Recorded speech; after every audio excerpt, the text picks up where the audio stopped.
وہ دراب کے ساتھ کیے ہوئے سلوک کو لے کر ابھی بھی پریشان تھی۔ وہ سوچ رہی تھی کہ اگر دراب کو کچھ ہو گیا تو وہ خود کو بھی کبھی معاف نہیں کر سکے گی، اور یہ سوچتی اس کے رونے اور اس کی دعاؤں میں روانی پیدا ہو گئی۔ اچانک سے دروازہ کھلا اور ہاشم صاحب کمرے میں آئے۔ وہ مسکرا کر اس کے پاس آیا اور جنان کے سر پر ہاتھ رکھا۔ اللہ نے تمہاری دعا سن لی ہے بیٹا، دراب بالکل ٹھیک ہے اور انشاءاللہ کچھ عرصے میں واپس آ جائے گا۔ سچ میں بابا؟ ہاشم صاحب کے ایسا کہنے پر جنان نے بے چینی سے ان کے ہاتھ تھام کر پوچھا تھا۔ ہاں میرا بچہ، وجدان کا فون آیا تھا۔ دراب فی الحال آرمی کی کسٹڈی میں ہے، لیکن اصلی گناہ گار کا پتہ چل گیا ہے اور بہت جلد دراب بالکل بے گناہ ثابت ہو کر ہمارے پاس آئے گا۔ ہاشم صاحب نے اسے بتایا تو جنان نے پھر سے دعا کے لیے ہاتھ اٹھائے اور اللہ کا شکر ادا کرنا شروع کر دیا۔ ملازمہ نے دروازہ کھولا تو باہر پاک فوج کے سپاہی کھڑے تھے۔ کیپٹن شاہرام شاہ گھر پر ہیں؟ علی نے پوچھا تو ملازمہ نے ہاں میں سر ہلایا۔ ابھی کچھ دنوں پہلے ہی وہ چھٹیوں پر گھر آیا تھا۔ علی باقی فوجیوں کے ساتھ گھر میں داخل ہوا۔ لاؤنج میں فریہ بیگم اور شاہرام حسن صاحب کے ساتھ بیٹھے باتیں کرنے میں مصروف تھے۔ علی ان کے پاس گیا اور حسن صاحب کو سیلوٹ کیا۔ سر، ہمارے پاس آپ کے بیٹے شاہرام شاہ کا اریسٹ وارنٹ ہے۔ علی نے وہ بتایا تو فریہ بیگم اور شاہرام پریشانی سے کھڑے ہو گئے۔ کس جرم میں گرفتار کر رہے ہیں آپ میرے بیٹے کو؟ فریہ نے بے چینی سے پوچھا تھا، جبکہ حسن صاحب کے سامنے بہت سے پرانے منظر گھوم گئے تھے۔ آج سے 3 سال پہلے لاہور کے جلسے میں ہونے والے دھماکے میں خطرناک دہشت گرد بادشاہ کا ساتھ دینے کے جرم میں، اور ان سب کا الزام میجر شایان شاہ پر لگانے کے جرم میں۔ علی نے بتایا تو حسن صاحب بھی پریشانی سے کھڑے ہو کر علی کو دیکھنے لگے، جبکہ شاہرام کا تو بس نہیں چل رہا تھا کہ وہ کچھ کر بیٹھے۔ بابا، یہ سب جھوٹ ہے، سازش ہے اس غدار شایان کی، شاہرام نے بے چینی سے کہا تو علی نے مسکراتے ہوئے اس کے ہاتھوں میں ہتھکڑی ڈالی۔ سچ اور جھوٹ تو عدالت میں ثابت ہو ہی جائے گا کپتان، آپ اس کی فکر مت کریں۔ شاہرام نے گھبراتے ہوئے فریہ بیگم کو دیکھا تو اس کے رونے میں روانی آ گئی۔ چھوڑو میرے بیٹے کو، کچھ نہیں کیا اس نے، جھوٹ ہے یہ سب، اسی کمبخت کا کیا دھرا ہے، سب کچھ چھوڑ دو میرے معصوم بیٹے کو۔ فریہ بیگم دہائیاں دیتی رہی مگر علی حسن صاحب کو سیلوٹ کرتا شاہرام کو اپنے ساتھ لے کر چلا گیا۔ وجدان دراب کے پاس جیل میں گیا تھا۔ دراب اس وقت بیٹھا جنان کے بارے میں سوچ رہا تھا۔ وہ نہیں جانتا تھا کہ جنان نے اس کا سچ پڑھا بھی تھا کہ نہیں۔ ابھی وہ سوچوں میں گم ہی تھا جب اس کے کانوں میں وجدان کی آواز پڑی۔ شاہرام کو پکڑ لیا گیا ہے اور اس کے خلاف سارے ثبوت ہمیں بادشاہ کے اڈے سے ملے ہیں، جن کی بادشاہ اسے بلیک میل کر کے اپنے اور بھی کام کروا رہا تھا۔ تم بہت جلد یہاں سے آزاد ہو جاؤ گے، وجدان نے دراب کو بتایا تھا۔ بابا سے بات ہوئی تمہاری؟ دراب نے اسے بے چینی سے پوچھا۔ وجدان نے مختصر سا جواب دیا۔ جنان کے بارے میں پوچھا، کیسی ہے وہ؟ تمہیں یاد کرتی رہتی ہے اور تم سے مل کر معافی مانگنے کے لیے ترس رہی ہے، وجدان نے سپاٹ سے انداز میں کہا تو دراب کے ہونٹوں پر مسکراہٹ آئی تھی۔ تم چاہو تو اسے ملوا سکتا ہوں تمہیں۔ اس کی مسکراہٹ کو دیکھ کر وجدان نے کہا تھا۔ نہیں وجدان، اس کے پاس اب دراب خان نہیں بلکہ شایان شاہ جائے گا۔ تمہارا شکریہ میرے بھائی، تمہاری بدولت یہ سب ہوا ہے، ورنہ میں تو کب کا ہار مان چکا تھا، دراب نے وجدان کے پاس آ کر کہا تھا۔ نہیں دراب، اگر میں کوشش کرتا تو تم کب سے بے گناہ ثابت ہو جاتے اور تمہیں دارا بن کے اتنا سب کچھ کرنا پڑتا، لیکن اپنے بہت سے خفیہ کاموں میں بادشاہ کسی پر بھی یقین نہیں کرتا تھا اور شاہرام کے خلاف ثبوت بھی ان میں سے ایک تھے۔ میں اس کے ساتھ کام کر کے بھی انہیں نہیں ڈھونڈ سکا، یہ میری نااہلی ہے۔ وجدان کی یہ بات دراب کو بالکل پسند نہیں آئی تھی۔ میں نے دارا بن کے جو گند ختم کیا ہے اس پر مجھے فخر ہے، اور رہی بات تمہاری، اور تم بہت کمال کے ایجنٹ ہو وجدان، مگر بادشاہ بھی تو ایجنٹ ہی تھا نا، تھا تو اتنا چلا، اسے تو ہونا ہی تھا، مگر تم پر وہ شک بھی نہیں کر سکا، اور یہی تمہاری قابلیت ہے۔ دراب نے مسکرا کر کہا تو وجدان نے صرف ہاں میں سر ہلا دیا۔ ویسے مسکرانے سے گناہ نہیں ہوتا، دراب نے ہنس کر کہا تھا، لیکن وجدان کا چہرہ پھر بھی کسی تاثر سے عاری تھا۔ دراب کا کیس 1 مہینے میں ہی ختم ہو گیا تھا، اور آج نہ صرف اسے باعزت بری کیا گیا تھا بلکہ اس کی پوسٹ بھی اسے واپس کر دی گئی تھی۔ بادشاہ چلاتا رہا تھا کہ شایان شاہ ہی دارا ہے، لیکن یہ بات ثابت کرنا اس کے لیے ناممکن تھی۔ دارا کا تو آج تک کسی نے چہرہ بھی نہیں دیکھا تھا، اس کے خلاف ثبوت کہاں سے آتا؟ بادشاہ ایک جاسوس تھا جس کا مقصد ہمارے ملک میں رہ کر اسے کھوکھلا کرنا تھا، لیکن اب اسے ساری زندگی کال کوٹری میں گزارنی تھی۔ شاہرام پر غداری اور ایک ایماندار افسر کو پھنسانے کا جرم عائد ہوا تھا، جس کی وجہ سے اسے فی الحال تو جسمانی ریمانڈ پر رکھ کر باقی کے غداروں کے بارے میں معلومات حاصل کی جانی تھی اور اس کے بعد اس کے بارے میں کوئی فیصلہ لیا جانا تھا۔ دوراب سب فیصلے سن کر کٹہرے سے نکل رہا تھا جب حسن اس کے سامنے آئے تھے۔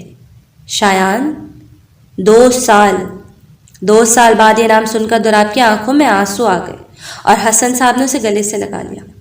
مجھے معاف کر دو بیٹا، میں نے تم پر یقین نہیں کیا، صرف اس پر یقین کیا جو اس وقت مجھے نظر آ رہا تھا۔ ایک بار نہیں سوچا کہ میرا شایان، میرا غرور ایسا نہیں کر سکتا۔ حسن صاحب اس کے سامنے ہاتھ جوڑ کر رونے لگے۔ نہیں بابا، آپ کی جگہ کوئی بھی ہوتا تو یہی کرتا۔ دوراب نے ان کے بندھے ہوئے ہاتھوں کو پکڑا۔ شایان پلیز، شاہرام کو بچا لو، وہ تمہارا بھائی ہے، غلطی ہو گئی اس سے، پلیز میں تمہارے آگے ہاتھ جوڑتی ہوں۔ فریحہ بیگم روتے ہوئے دوراب کو کہہ رہی تھی، لیکن اس سے پہلے کہ دوراب ان کو کچھ کہتا حسن صاحب بولے تھے، نہیں فریحہ، وہ شایان کا نہیں، اس ملک کا گناہ گار ہے اور اسے سزا ملنی ہی چاہیے، غداری کی کوئی معافی نہیں ہوتی۔ حسن صاحب نے ایسا کہا تو فریحہ بیگم ان کے پیروں میں بیٹھ گئی تھی۔ ایسا نہیں کہیں، خدا کے لیے اسے بچا لیں، بیٹا ہے وہ آپ کا۔ حسن صاحب نے انہیں دیکھا۔ بیٹا تو شایان بھی تھا، لیکن تب تم نے ہی کہا تھا نا کہ غدار کو سزا ہی ملنی چاہیے، اور اب ایسا ہی ہوگا۔ حسن صاحب ان سے پاؤں چھڑوا کر وہاں سے چلے گئے۔ دوراب نے ان کے بازو پکڑ کر انہیں کھڑا کیا تھا اور انہیں اپنے ساتھ لیے حسن صاحب کے پیچھے چل دیا۔ راستے میں فوجی شاہرام کو لے کر جا رہے تھے۔ فریحہ بیگم اپنا بازو چھڑوا کر اس کے پاس گئی تھی، لیکن فوجیوں نے ان کو شاہرام سے ملنے نہیں دیا تھا۔ دوراب ان کے پاس گیا اور افسر کو اشارہ کیا تو اس کے فریحہ بیگم کو راستہ دے دیا۔ انہوں نے شاہرام کے پاس جاتے ہی اسے گلے سے لگا لیا، لیکن شاہرام کی نظر دوراب پر تھی اور ان میں اس بار نفرت کی بجائے ہار تھی۔ سلمان صاحب سب کی توجہ پا کر کافی بہتر ہو گئے تھے۔ وہ اپنی ہر غلطی کو سدھارنے کے لیے سب کے ساتھ محبت اور توجہ سے پیش آتے اور ہمنا کو اس بات کی بہت خوشی تھی۔ وہ آج کافی دنوں کے بعد سلمان صاحب کے گھر سے واپس اپنے گھر آئی تھی۔ عثمان نے اسے کافی دفعہ واپس بلایا تھا، لیکن ہمنا اسے ٹال دیتی۔ اب یہاں آ کر ہمنا کو پتہ چلا تھا کہ عثمان اس سے بہت زیادہ ناراض ہے۔ ہمنا نے کافی دیر اس کے کمرے کا دروازہ کھٹکھٹایا، لیکن اس نے دروازہ نہیں کھولا۔ ہمنا سلامت بابا سے چابی لے کر دروازہ کھول کر اندر آئی تھی۔ عثمان اپنے چہرے پر ہاتھ رکھ کر بیڈ پر لیٹا تھا۔ عثمان، چلی جاؤ، اب واپس کیوں آئی ہو؟ عثمان نے غصے سے کہا تھا۔ ہمنا مسکراتے ہوئے اس کے پاس آئی اور اس کا ہاتھ پکڑ کر چہرے سے ہٹانا چاہا تو عثمان نے بے دردی سے اس کا ہاتھ جھٹک دیا۔ میری جان، اتنا غصہ ہے تو پھر ٹھیک ہے، میں واپس چلی جاتی ہوں۔ ہمنا نے شرارت سے کہا تو عثمان نے اس کا بازو پکڑ کر جھٹکے سے اسے اپنی طرف کھینچا۔ ٹانگیں توڑ دوں گا تمہاری اب، تم نے میری اجازت کے بغیر گھر سے قدم باہر نکالا تو۔ ہمنا مسکرائی تو عثمان نے اسے خود میں بھینچ لیا۔ میں آپ سے دور کیسے جا سکتی ہوں عثمان؟ آپ ہی تو میرا سب کچھ ہے، آپ کے بغیر میں کچھ بھی نہیں۔ ہمنا کے ایسے کہنے پر عثمان مسکرایا تھا۔ چلیں چھوڑیں، یہ سب آئیں کھانا کھاتے ہیں۔ ہمنا اتنا بول کر اٹھنے لگی تو عثمان نے اس کی نازک کمر میں ہاتھ ڈال کر خود پر گرا لیا۔ عثمان ڈاکٹر کے ساتھ اس اندھیرے کمرے میں داخل ہوا تو کرسی سے بندھا وجود خوف کے مارے کانپنے لگا۔ نہیں عثمان، پلیز مجھے نہیں کروانا اپنا علاج۔ ردا نے بری طرح سے روتے ہوئے کہا، کیونکہ وہ جانتی تھی کہ اس کے ٹھیک ہوتے ہی یہ اذیتیں اس واپس دی جانی تھی۔ ارے تم تو ابھی سے گھبرا گئی، ابھی تو تمہیں ساری زندگی یہیں پر اسی طرح سے گزارنی ہے۔ عثمان نے ہنستے ہوئے اس سے کہا اور ڈاکٹر کو اشارہ کیا تو وہ ردا کی ڈریسنگ کرنے لگا، جس طرح سے ردا نے ہمنا کو مارا تھا۔ روزانہ ایک پولیس افسر اس کو اتنا ہی مارتی اور اس کے بے سود ہونے پر اس کا علاج کروایا جاتا تاکہ وہ ساری اذیت واپس برداشت کر سکے، مگر عثمان کے مطابق اس کے لیے یہ سزا بھی کم تھی۔ اس کا کمزور سا خاوند تو ایک ہفتہ بھی ٹک نہ سکا، لیکن عثمان تو ردا کو موت بھی نصیب نہیں ہونے دے رہا تھا۔ عثمان پلیز مجھے معاف کر دو۔ ردا کی روز والی بات پر عثمان کا کہکا بلند ہوا۔ تمہیں معاف کر دوں؟ اپنی محبت کی ستمگر کو، اپنے بچے کی قاتل کو؟ نہیں ردا بی بی، تمہیں مجھ سے معافی تو کیا موت بھی نصیب نہیں ہوگی۔ عثمان نے ایک حقارت بھری نگاہ اس پر ڈالی۔ عثمان پلیز ایسا نہیں کرو، مار دو مجھے، پلیز خدا کے لیے مجھے مار دو۔ وہ لوگ تو اس اندھیرے کمرے سے باہر آ چکے تھے، لیکن ردا کی آہو پکار ابھی بھی وہیں گونج رہی تھی۔ چالان کو مہینہ ہو گیا تھا دوراب کا انتظار کرتے ہوئے، لیکن وہ نہیں آیا تھا اور اس وقت سے وہ اب تک اس سے ناراض تھی۔ کچھ دن پہلے اسے ہمنا کی کال آئی تھی اور اس نے بتایا تھا کہ بابا کی طبیعت خراب ہے۔ یہ جانتے ہی جنان رونے لگی تھی۔ اس کا دل کیا کہ اڑ کر وہاں پہنچ جائے، لیکن دراب سے ملے اور معافی مانگے بغیر وہ کہیں جانا نہیں چاہتی تھی۔ اس لیے اس نے ہمنا کو بتایا تھا کہ شایان کام پر گئے ہیں اور ان کے واپس آتے ہی وہ وہاں آئے گی۔ ہمنا نے اس کی بابا سے بھی بات کروائی تھی۔ سلمان صاحب جنان سے بھی روتے ہوئے معافی مانگ رہے تھے، جبکہ جواب میں جنان بھی رونے لگی تو ہاشم صاحب نے اسے فون لے کر اپنے پرانے دوست کی ٹھیک سے ٹھکائی کی، جو کہ ایک واقعے کے بعد ان کو چھوڑ چکے تھے، جبکہ اتنے سالوں کے بعد اپنے پرانے دوست سے بات کر کے سلمان صاحب کو بھی اچھا لگا تھا۔ رات ہو چکی تھی، جنان ابھی عشاء کی نماز پڑھ کر فارغ ہوئی تھی جب کسی نے کمرے کا دروازہ بند کر کے لاک لگایا تھا۔ جنان نے مڑ کر دیکھا تو شایان دروازے کے پاس آرمی یونیفارم میں کھڑا مسکرا رہا تھا۔ جنان بھاگ کر اس کے پاس آئی تھی اور اسے اس طرح سے پاس آتے دیکھ کر شایان نے اس کے لیے اپنے بازو کھولے تھے۔ جنان نے پاس آتے اس کے سینوں پر زوردار مکوں کی برسات شروع کر دی تھی۔ آپ بہت برے ہیں، میں آپ سے بالکل بھی بات نہیں کروں گی۔ اتنے دنوں بعد واپس آتا ہے کوئی؟ شایان نے ہنستے ہوئے اسے اپنے باہوں میں تھاما تھا۔ ہاں تو جانا، تم نے بھی تو اتنا کچھ مجھے سنایا تھا، میرا بھی تو حق بنتا تھا تمہیں تڑپانے کا۔ شایان نے اسے خود میں بھیجتے ہوئے کہا۔ میں نے آپ کو سوری بولنا تھا، لیکن اب نہیں بولوں گی، جنان نے منہ پھلا کر کہا تو شایان مسکراتے ہوئے اسے اٹھا کر بیڈ پر لا کر بٹھایا اور اپنی ٹوپی اتار کر سائڈ پر رکھ دی۔ آپ نے بال کٹوا لیے اور داڑھی بھی ہٹا دی؟ آپ کو پتا تھا مجھے آپ ویسے ہی اچھے لگتے ہیں۔ جنان کے ایسے کہنے پر شایان نے کہکا لگایا۔ آرمی میں الاؤڈ نہیں ہوتے نا لمبے بال، لیکن کوئی بات نہیں، میں ان سے لڑ کر لمبے کر لوں گا، آخر میری بیوی کو پسند ہے۔ شایان نے شرارت سے کہا تو جنان نے شرما کر نظر جھکا لی، جبکہ اس سے ایسا کرتے دیکھ کر شایان کا دل بے ایمان ہونے لگا۔ جنان نے اسے بلایا تو وہ اسے دور ہو کر اسے دیکھنے لگا۔ آپ کا نام دراب بھی ہے اور شایان بھی، میں آپ کو کیا بلاؤں گی؟ جنان نے معصومیت سے پوچھا تو شایان نے اس کے ماتھے کو چوما۔ جو بھی تم چاہو، دراب نے اس کی آنکھوں پر ہونٹ رکھتے ہوئے کہا۔ جنان نے کچھ دیر سوچا اور پھر بولی، میں دونوں نام ملا کر آپ کا نام بناؤں گی۔ اچھا، وہ کیسے؟ دراب اور شایان کو ملا کر شاداب۔ شایان یہ سن کر ایک جھٹکے سے اس سے دور ہوا۔ بالکل بھی نہیں، اس سے بہتر ہے کہ تم مجھے شاہ بلا لیا کرو، شایان نے بو بنا کر کہا۔ لیکن ایسے تو شاہ اور خان کو مکس کر کے کھا۔ اس سے پہلے کہ جنان اپنا جملہ مکمل کرتی، شایان نے اس کے ہونٹوں کو اپنے لبوں میں قید کر لیا۔ شایان جنان اور ہاشم صاحب کو سلمان صاحب اور باقی سب سے ملانے لایا تھا، اور اتنے عرصے کے بعد اپنوں کو دیکھ کر جنان بہت زیادہ خوش ہوئی تھی۔ اس نے سلمان صاحب کو محسوس ہی نہیں ہونے دیا تھا کہ وہ ان سے ناراض تھی، بلکہ 2 گھنٹے ان کے پاس بیٹھ کر اونٹ پٹانگ باتیں کر رہی تھی۔ شایان بھی سلمان صاحب کی حالت دیکھ کر اپنے سارے گلے بھول گئے تھے۔ اپنے باپ کی طرح وہ سلمان صاحب کو مکمل قصوروار نہیں مانتا تھا، بلکہ شایان کے مطابق ان سب میں غلطی دونوں کی تھی۔ ہم نبی شایان سے مل کر بہت خوش ہوئی تھی، چاہے وہ بچپن میں جنان کی وجہ سے بہت لڑتے تھے، لیکن اب جنان کی خوشی دیکھ کر ہمنا شایان سے بہت خوش تھی۔ عثمان کو بھی یہ پتہ چل گیا تھا کہ اس کے ماں باپ کے اصلی قاتلوں کو پکڑ لیا گیا ہے، مگر وہ شایان کے بارے میں سب کچھ نہیں جانتا تھا۔ اپنے ماں باپ کی موت سے وہ اتنا ٹوٹ چکا تھا کہ وہ عدالت اس سب کے چکر میں نہیں پڑا تھا، لیکن اب اسے یہ جان کر خوشی ہوئی تھی کہ اصلی گناہگار اپنے انجام کو پہنچ گئے تھے۔ شام کو اسے پتہ چلا تھا کہ سلمان صاحب نے جنان اور ہمنا کے ولیمے کا فیصلہ کیا تھا، جس میں ہاشم صاحب کی رضامندی بھی شامل تھی۔ عثمان اور شایان کو یہ اچھا لگا تھا اور اس طرح ولیمے کی تیاریاں بھی شروع کر دی گئی تھیں۔ شایان نے سعد اور وجدان کو بھی لاہور بلا لیا تھا۔ بلایا تو اس نے حسن صاحب کو بھی تھا، لیکن انہوں نے آنے سے انکار کر دیا اور آج بھی سلمان کی شکل نہیں دیکھنا چاہتے تھے۔ جنان اور ہمنا کو ایک جیسے جوڑے میں سجایا گیا تھا اور وہ دونوں اتنی پیاری لگ رہی تھی کہ فاطمہ بیگم بار بار دونوں کی بلائیں لیتی۔